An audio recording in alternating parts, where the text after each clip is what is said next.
నమస్తే, welcome to our channel. నేను సమ్రీన్. ఈరోజు మనతో ప్రముఖ సినీ క్రిటిక్ దాస విజ్ఞాన్ గారు ఉన్నారు. ఆయనతో మాట్లాడు. సార్, సింగర్ చిత్ర గారి విమర్శల పైన ఇంటర్నెట్లో వస్తుంది. ఈ అంశానికి సంబంధించి మీరు ఏం చెప్తారు? యాక్చువల్గా అయోధ్య రామ మందిరం ప్రారంభోత్సవానికి ఒక 7,000 మందికి పైగా ఆహ్వానాలు ఉంది. మీరు రండి. అయోధ్యలో కూడా ఇంటింటికి గడప గడపకి అందరికీ ఆహ్వానాలు అందాయి. అక్కడ ఉన్న స్థానికులకి పైగా కొంచెం ఫేమస్ పర్సనాలిటీస్ పిలవాలి వీళ్ళని అనుకున్న వాళ్ళందరినీ కూడా బొట్టు పెట్టి ఆహ్వానం ఇచ్చి అందరినీ పిలుస్తున్నారు. ఇందులో భాగంగా సింగర్ చిత్ర గారికి కూడా ఒక ఆహ్వానం వెళ్ళింది. ఆవిడ కూడా వెళ్తున్నారు. మన చిరంజీవి గారికి వచ్చింది, ఉపాసన రామ్ చరణ్కి వచ్చింది, ఆలియా భట్, రణబీర్ కపూర్కి వచ్చింది, ఇంకా బోల్డ్ మందికి వచ్చింది ఆహ్వానం. వాళ్ళందరూ కూడా వెళ్తున్నారు. ముఖ్యమంత్రుల్లో అంటే యోగికి ఒక్కడికే వచ్చిందంట, మిగతా వాళ్ళకి రాలేదంట. మరి అదేంటో తెలియదు. సరే, ఇంకా అసలు విషయానికి వెళ్తే ఫస్ట్ ఈ ఆహ్వానం గురించి మాట్లాడదాం, తర్వాత సింగర్ చిత్ర దగ్గరికి వస్తా. గుడికి ఆహ్వానం ఏంటి చండాలంగా? నాకు ఇప్పటికీ అర్థం కాల. గుడికి రండి, తప్పకుండా రండి, దేవుడిని చూసి వెళ్ళండి అని గుడికి ఆహ్వానం ఇస్తారా? జీవితంలో ఒకసారి చూసేదా అదేమన్నా? అందరికీ హక్కు ఉంటుంది దేవుడి గుడికి వెళ్ళడానికి. పలానా వాళ్ళే రావాలి, పలానా ఇది రావాలని నేను లేదే బేసికలీ. సరే, ఇక అదేదో ఒక్క విషయమే నచ్చల, మిగతావన్నీ ఓకే.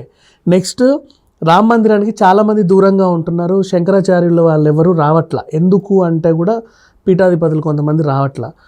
దానికి కూడా రీజన్ ఏంటంటే ఆలయం ఇంకా పూర్తి అయిన తర్వాత ప్రాణప్రతిష్ఠ, అంటే పూర్తి కాకముందే ప్రాణప్రతిష్ఠ చేస్తున్నారు.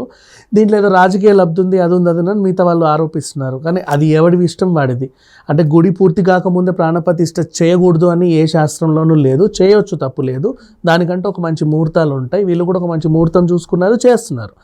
కాకపోతే వీళ్ళకి ఏంటంటే గుడి మొత్తం పూర్తి అయిపోయి లాస్ట్ పెయింటింగ్ అంతే రెడీ టు గో అన్నప్పుడే, అంటే ఇంకేమీ మరమ్మతులు లేవు, అంతా రెడీ అయిపోయింది, అప్పుడే రెడీ అయినట్టు మేము ఫీల్ అవుతాము. ఇప్పుడు అది రెడీ అయినట్టు కాదు అని వీళ్ళ ఫీలింగ్. కానీ ఏ గుడికి కూడా పూర్తి అయ్యింది అనేది ఉండదు. వీళ్ళకి చాలామందికి తెలియని విషయం అది. నాట్ ఓన్లీ రామ మందిరం, ఏ గుడైనా సరే కాదేది ఎక్స్టెన్షన్కి అనర్హం. కొన్ని రోజుల తర్వాత అక్కడ ఇంకొక చిన్న గుడి కట్టి ఒక అమ్మవారిని పెడతారు. కొన్ని రోజుల తర్వాత ఇంకో విగ్రహం పెడతారు. ఇంకొన్ని రోజుల తర్వాత కొంచెం ఎక్స్టెన్షన్ చేసి అక్కడ ఇంకేదో పెడతారు, ఇక్కడ ఇంకేదో పెడతారు. గుడికి అది లిమిట్స్ ఉండవు. నెక్స్ట్ కొన్ని రోజుల తర్వాత అది ఇది ఇట్లా పెంచుకుంటూ పోతారే తప్ప ఏం ఉండవు. వినాయక చవితి అప్పుడు అసలు సంబంధం లేకుండా ఏ గుడిలోనే వినాయకుడి విగ్రహం పెడతారుగా. అది రామ మందిరమైనా ఇంకే మందిరమైనా వినాయకుడి విగ్రహం అట్లా పెడతారు. ఉత్సవాలు జరుపుతారు, చాలా ఉంటాయి గుళ్ళకి ఇవన్నీ. మరి వీళ్ళు ఎందుకు ఇలా చేస్తున్నారు? సరే, తెలిసి చేసినా తెలియక చేసినా మొత్తానికి అయితే చేస్తున్నారు. ఇంకొంతమంది మోడీని విమర్శిస్తున్నారు. తల్లి చనిపోయి ఏడాది కాకముందు గుళ్ళల్లో ఇట్లాంటి ఇవన్నీ చేయకూడదు, తప్పు, ఇదే హిందూయిజం అని. ఇవన్నీ కూడా పట్టించుకోవాల్సిన అవసరం లేదు. కానీ చిత్ర గారి దగ్గరికి విషయానికి వస్తే ఇప్పుడు చెప్పిన ఎగ్జాంపుల్స్ లాగే ఇది కూడా చాలా పేలవంగా ఉంది. చిత్ర గారు ఏమన్నారు? ఆవిడకి ఆహ్వానం అందింది. ఆవిడ భక్తితో ఒక వీడియో రిలీజ్ చేసింది. 12:20కి అక్కడ ప్రాణప్రతిష్ఠ జరుగుతుంది కదా. ఆ టైంలో మీరు ఇంట్లల్లో కూర్చొని ఉండేవాళ్ళు, అక్కడ రాలేకుండా ఉన్నవాళ్ళు, ఇళ్లల్లో ఉన్న వాళ్ళందరూ కూడా రామనామం జపించండి, శ్రీరాముడి పాటలు పాడుకోండి. సాయంత్రం అలాగే 5 తర్వాత, సాయంత్రకాలం పూట కొంచెం సూర్యోదయం తర్వాత, సూర్యాస్తమం తర్వాత 5 దీపాలు, ప్రమిదలతో 5 దీపాలు పెట్టండి. అందరూ ప్రతి ఇంటి ముందు 5 దీపాలు వెలిగించండి. అది చాలా ఇదే. అప్పుడెప్పుడో కరోనా టైంలో మోడీ గారు చప్పట్లు కొట్టండి, దీపాలు వెలిగించండి అన్నట్లుగా ఆవిడకి తోచింది, ఆవిడ చెప్పింది. ఒక సలహా నచ్చితే పాటించు, లేకపోతే లేదు. అది ఆవిడకి ఉన్న భక్తిని ఆవిడ అలా తెలుపుకుంది. ఇప్పుడు ఎవరైనా సరే, ఇప్పుడు మనం స్టాలిన్ సినిమా చూసావు, నువ్వు ముగ్గురికి హెల్ప్ చేయి, ఆ ముగ్గురికి హెల్ప్ చేయమని చెప్తాడు. అది చెయ్యకపో చెప్పడం బాధ్యత.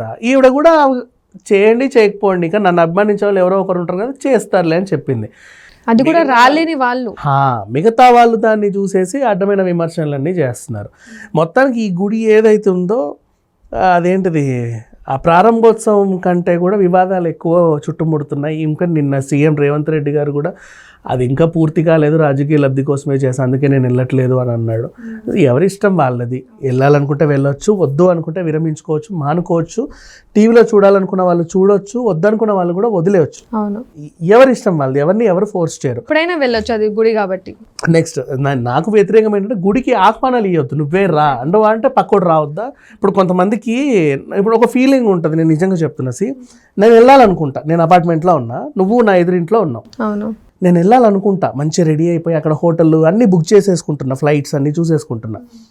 వచ్చి నా ఎదురింట్లో ఆహ్వానం ఇచ్చావు, నాకు ఇవ్వకుండా వెళ్ళావు, నేను అవమానంగా ఫీల్ అవుతాను, నేను రాను. అవును, అంతే కదా. అంతే. సో ఉంటుంది. గుడికి ఆహ్వానం అనేది ఎవరికి అవసరం లేదు. అవును, రండి అని చెప్పండి, కావాలంటే ఫోన్లు చేసుకోండి, వచ్చి ఒక పత్రిక ప్రింట్ చేసి ఇట్లా ఇస్తున్నారు, ఇంకా కలిసి మెలిసి వెళ్ళాలి. పద్మభూషణ్ అవార్డు ఇచ్చినట్టుగా ఇచ్చేస్తున్నారు. అందరు రండి అంటే అందరు రావాలంతే. ఇష్టం ఉన్నవాడు వస్తాడు, నాకు కష్టం ఉన్నవాడు మానుకుంటాడు, తర్వాత సంగతి.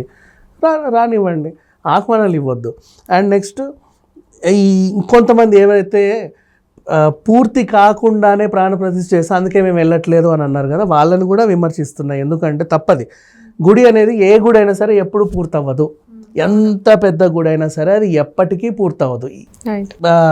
కాలం మారుతున్న కొద్దీ ఇంకేదో ఇంప్లిమెంటేషన్ చేస్తూనే ఉంటారు. ఆ ఆవరణలో కొంచెం గుడికి దూరంలో ఇంకో చిన్న గుడి కట్టడమో, ఇంకా విగ్రహాన్ని పెట్టడమో, ఇట్లాంటివి చేస్తూ ఉంటారు. సో ఏ గుడికి కూడా కంప్లీట్ అయ్యింది అనేది ఉండదు. ఈవెన్ మన యాదాద్రి అయినా సరే ఇంకా ఎక్స్టెన్షన్ ఏదో చేస్తూ ఉంటారు. మన తిరుపతి కూడా అంతే. మొన్న కూడా ఏదో ఆ పక్కన ఇంకేదో గుడి కట్టారు చిన్నది. ఉంటూనే ఉంటాయి మా అవి స్టెప్ బై స్టెప్. అంటే దాన్ని ఒక్కసారి పూర్తయిందని అనలేము. వీళ్ళు అంటున్నారు పూర్తి అవ్వలేదంటే ఆ బిల్డింగ్ పూర్తి అవ్వలేదు, ఇంకా కట్టలతోనే ఉంది, మేము ఎప్పుడే రామంటున్నాం. అది వాళ్ళ మూర్ఖత్వం, వాళ్ళ కర్మ. రాకపోతే నష్టమేం లేదు. వీళ్ళు రాలేదని చెప్పేసి దేవుడే అలిగి కూర్చోడం, మీరు రాలేదు కదా నేను దర్శనం ఇవ్వను అని చెప్పేసి అలా ఏం ఉండదు. ప్రాణప్రతిష్ఠ అంటే ఏంటంటే ఒక దివ్యమైన ముహూర్తంలో విగ్రహానికి పూజలు చేసి అలా ప్రతిష్ఠ చేస్తారు, ప్రాణప్రతిష్ఠ. అప్పటి నుంచి అందులోకి దేవుడు వచ్చాడు అని అర్థం. అంతకుముందు దాని విగ్రహంగానే చూస్తారు. ఓకేనా. ఊను చెక్కినప్పటి నుంచి తెచ్చినప్పటి నుంచి అది విగ్రహమే. అవును. ప్రాణప్రతిష్ఠ చేసిన తర్వాత అందులోకి దేవుడు వస్తాడు, అప్పటి నుంచి దేవుడు అందులో కొలువై ఉంటాడు అనేది మామూలుగా అందరూ నమ్మే సిద్ధాంతం ఏ గుడికైనా. సో అది కొంచెం వల్ల ఎమోషనల్గా అప్పటి నుంచి దేవుడు కొలువై ఉన్నాడు. దేవుడు కొలువైన తర్వాత ఇక పనులు త్వరగా పూర్తవుతాయనో ఇక వాళ్ళ సెంటిమెంట్లు వాళ్ళకి 100 ఉంటాయి. ప్రతిదీ క్యాలిక్యులేట్ చేయకూడదు, తెలియని రూల్స్ అందరూ మాట్లాడకూడదు. ఎందుకంటే వేదాలు శాస్త్రాలు ప్రతి ఒక్కడికి అన్నీ తెలియదు, వాడికి నేర్చుకున్నంత వరకే తెలుసు, అంతే కదా. దానికి సంబంధించి అందరూ ఎవరికి నచ్చినా ఎవరికి తోచినా వాళ్ళు చెప్పేస్తూ ఉంటారు. కానీ ఇక చిత్ర గారి విషయానికి వస్తే మాత్రం ఈవిని విమర్శించడం మాత్రం సరైంది కాదు. ఆవిడ అభిప్రాయం ఆవిడ చెప్పింది, మిగతా వాళ్ళకి సంబంధం లేదు. Thank you so much.